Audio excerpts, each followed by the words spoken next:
Welcome to The Explainer. Today, we're dropping straight into the absolute pressure cooker that was Estadio Monterrey. We're looking at a 2026 FIFA World Cup knockout match that literally delivered on every single front.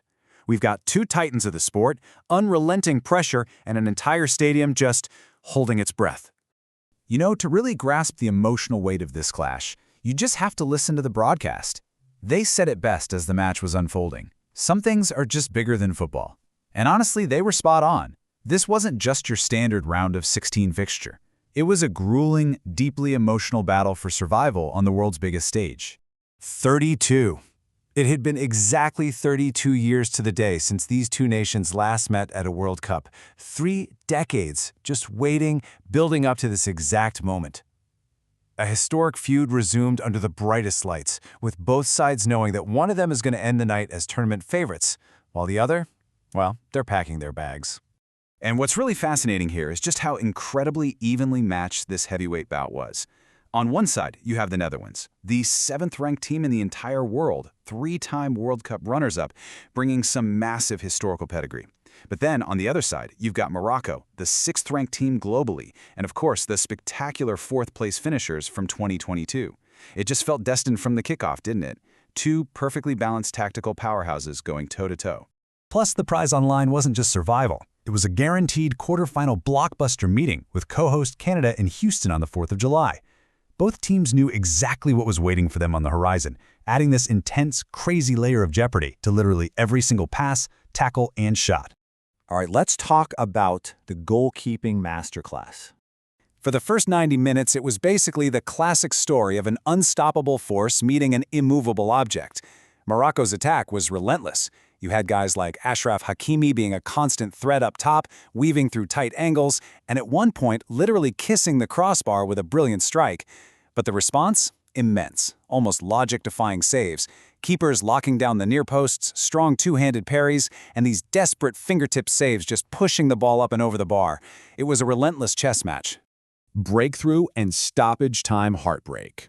Now, a chess match like that obviously can't last forever. As we enter the chaotic final stages of regular time, the tension just completely boils over. Walk through this timeline with me, because the margins here are brutal. After 72 minutes of pure deadlock, the Netherlands finally shattered the stalemate. Then, the clock ticks past the 90-minute mark, and it looks for all the world like the Dutch are marching on to Houston. But wait, in the 91st minute, absolute stoppage time heartbreak for the Dutch, Morocco equalizes to keep their tournament alive. Let's actually break down that initial breakthrough. In the 72nd minute, the ref waves play on after a crucial touch into space by Somerville. He spots the opening, gets the ball right across the face of the goal to Cody Gakpo. And Gakpo? Perfectly composed. He strikes it right through the legs of the Russian goalkeeper, a clinical finish for his tournament tally that sent the Dutch fans into an absolute frenzy. But listen, Morocco refused to fold. Deep into stoppage time, this curling, right-footed service comes flying into the box, completely evading Virgil van Dijk. And the broadcast captured the energy perfectly, describing Issa Diop as rising up like a salmon, just a pinpoint, glancing flick header that sails out of the desperate fingertip reach of the keeper. The stadium erupts all over again, 1-1. Surviving extra time. That stunning equalizer dragged us right into extra time, which quickly became this grueling test of sheer physical and mental endurance. Subs are warming up, players are going down, the pitch opens up. It was just a game of desperate, massive defensive interventions. I mean, the broadcast highlighted one unbelievable save, calling it a big, bare claw of a right hand reaching out to deflect a huge chance. As the minutes painfully ticked down, you could actually feel the tactical shift. The Netherlands really seemed to start playing just to survive until the penalty shootout. Which brings us to the ultimate question, right? How do you separate two teams that remain entirely, perfectly equal after 120 grueling minutes of football? The penalty shootout.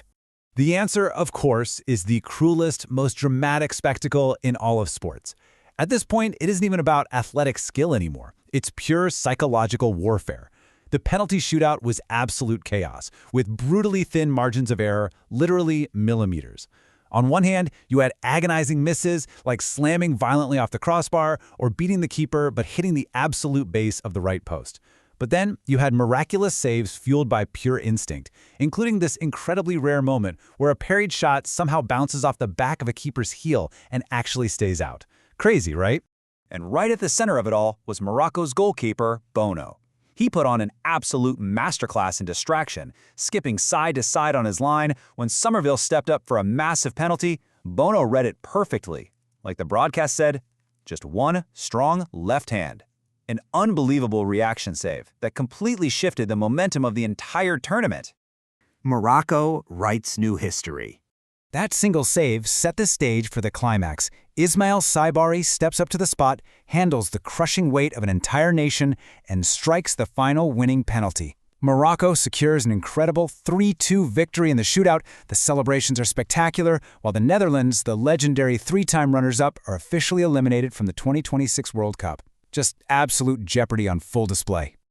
So as we wrap up this explainer, I'll leave you with this to think about. Morocco continues to write page after page in this incredible journey, and they're now packing their bags for a massive quarterfinal clash with Canada. With this level of resilience, tactical brilliance, and sheer willpower, just how far can this historic run go? Thanks for joining me to break this all down, and keep your eyes on Houston.